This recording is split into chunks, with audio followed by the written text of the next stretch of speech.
Hey guys, Insomnia here with some more AFK Arena. Today we are back with our tier maker to finish up the last of the factions. This is the Wilders, meaning we're going to run through all the Wilder heroes, see which artifacts we prioritize on which heroes, kind of go through them and then look at the list overall itself. So the first hero that we look at is Cirrus. The Chaos Bringer is by far his best choice for the artifact.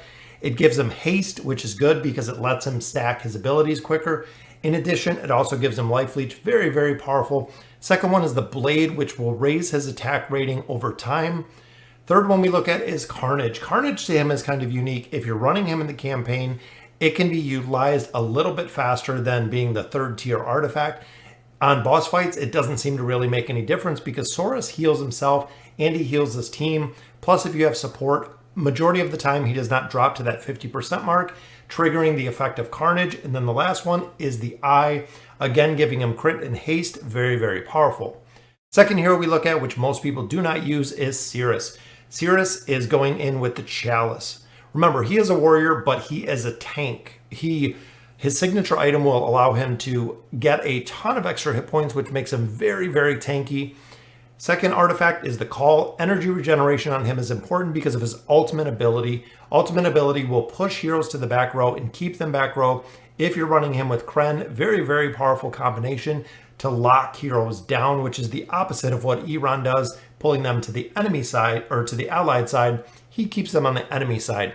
Third artifact, Chaos Bringer, for the exact same reason as Cirrus. It does give him haste, which results in energy regeneration. It also does give him a little bit of life leech on there. Third hero we look at is Lorzan Mage Artifact all the way. Very, very powerful to get that big boost in the beginning. Second artifact is the Eye. The Eye will actually allow him to, again, attack faster, crit rating a little bit higher, giving him a little bit more damage. Third one is the Call because of the ultimate ability. Does do a little bit of damage. Not really considerable. Lorzan could definitely use a buff. And then the last one, if you're dealing with issues with survivability, we drop the Chalice on him. Because remember, he does provide shields and he does provide links, which are very, very powerful. So if you do have issues with survivability, you can definitely put the Chalice on him as well. Pippa is the Call. Now, a lot of people will say the Mage Artifact is number one, but remember, what you want Pippa to do in this battle is ult. Really depending if they're with Nomura, if she is with Nomura or with Tassie, or with Arden, which really only early game you're going to run Arden, but you want her to ult because if you have her furniture, it makes the ult that much more powerful. Where Tassie does a sleep, Pippa will do a sleep with an energy disintegration. Very, very powerful ult, and you can double crowd control. You can actually have slumber twice, once from Tassie, once from Pippa. Very powerful to run the Call on her. Second artifact is the Mage Artifact. Again, the energy regeneration portion of it. Very powerful. And then interesting enough with the Wilders, we get into using the Grace. So essentially when Pippa does her ult, it will give her a shield. Shield is going to deal with issues that we have with survivability with some of these heroes. Next one we look at is Solus, running the Mage Artifact. If you guys have not seen the ult, very, very powerful, followed by the Eye as her second artifact. And then again with the Grace as the third one, giving her that shield. The Mage Artifact on her will not only increase her attack, but it'll increase the regeneration, her energy regeneration at the beginning, allowing her to ult faster. She needs a rework with the Floral Spectre. The Floral Spectre dies very, very quickly, meaning her damage could be much higher, but you don't have an option because that Floral Spectre is dead. Next one we look at is Nomura. Nomura with the Tidebearer. The reason for it is, one, it offers her a shield to increase her survivability, which is very, very powerful. And if the shield is not broken, it gives her energy, which will allow her to ult. Very powerful ability there. Second one is the Call. The Call, again, her ult is very, very powerful. It does heal. 3 of the 4 abilities that Nomura possesses have a heal factor of it. Last one is crowd control, very powerful, which brings us to the Drape. The Drape increases health recovery, meaning that Nomura is going to be more powerful and have more heals if she's equipped with the Drape when it comes to the health recovery overall. And the last one, again, same as Lorzan, the survivability with the Chalice. Next Wilder we look at is Tassie. Tassie with the Eye, for the simple fact she teleports all over this board, all over the map. She just teleports everywhere, and she does a significant amount of damage because she steals the attack rating of the opposing team. And the call will also give her haste, and it'll allow her to do some damage, as well as the energy regeneration. Next one we look at is the Tide Bearer, which again will shield her when she's bouncing all over with teleportation around the battlefield. You can actually shield her over time, which is good, dealing again with survivability issues. Last one is the call for her. Kaz, nobody really uses Kaz right now, but definitely going for the shielding number one. Either the Shroud or the shielding artifact are the two. She has a tendency, if you don't let her scale, she is one of the only heroes, or she is the only hero that can dodge magic. So adding more dodge to her skill set will hopefully keep her alive a little bit longer. Most of the time she will be run with the Shroud, except once the shield ends, most of the time she will die, which is very unfortunate. Another hero really needing a rework. Next one we look at with her is the Eye and then the Blade.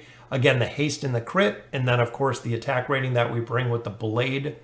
Like in Iran, two of the biggest burst damage heroes that we have in AFK Arena, definitely running with the Shroud, just for the simple fact they get a huge boost and a huge boost to kill power at the initial start of battle, which both of them together, Leica does a lot of damage, Iran does a lot of damage. Them two together for the first couple seconds of battle can destroy teams, literally in the first couple seconds of battle. Then we look at the Eye on Leica for the exact same reason, for the haste and for the crit, and then also if we have survivability issues going with the Grace. Iran is the call. Second choice with the call, because you want him to crowd control. Really big thing is when he ults, he creates the I think it's a whirlwind, a tornado, but he will freeze enemies if you have the signature item unlocked, and if you have it at plus 30, freezes them for 4 seconds, meaning that you want him to ult a lot because he can crowd control with RNG entire teams depending where those tornadoes go. Last one we look at is the Eye on him for the increased haste, which will result in energy regeneration as well as the damage. Gorvo, massive tank.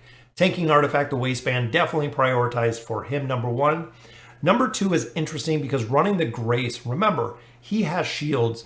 He can buff his own shields. The shield that we get from the Grace will be buffed by Gorvo to further increase the shield that you get out of there. So very powerful artifact for him. You're bringing him because he offers two forms of crowd control, which are very powerful. He has a stun and he has a, I believe it's bombshell or turtle shell or something, but he jumps up in the sky and he stuns an area effect stun. Very powerful, followed by the Chalice. And then last is the Barricade. Not many heroes run the Barricade. It's very niche, very unique. So a lot of players that have picked it up, unfortunately, do not use it. Looking at Almas, again, the waistband, for the overall stats that the artifact brings, it is super powerful to have. The increase to defense, the increase to hit points is absolutely phenomenal, especially when you start leveling it up. Second one we look at is the Drape. Again, Almas is similar to Nomura when it comes to the health recovery. He has a lot of his own heals, and he does shield a lot of the teams, which is the reason, even though he's a tank, he doesn't really act like a tank and he dies. When you look at Almas versus Gorvo, both of them tank specs. Gorvo will outlive Almas almost every single battle just because of the crowd control that Gorvo has and the ability to just survive. The physical damage that he takes, Almas can get run over in one hit. Gorvo usually takes a couple before he is done, especially if you have him shielded.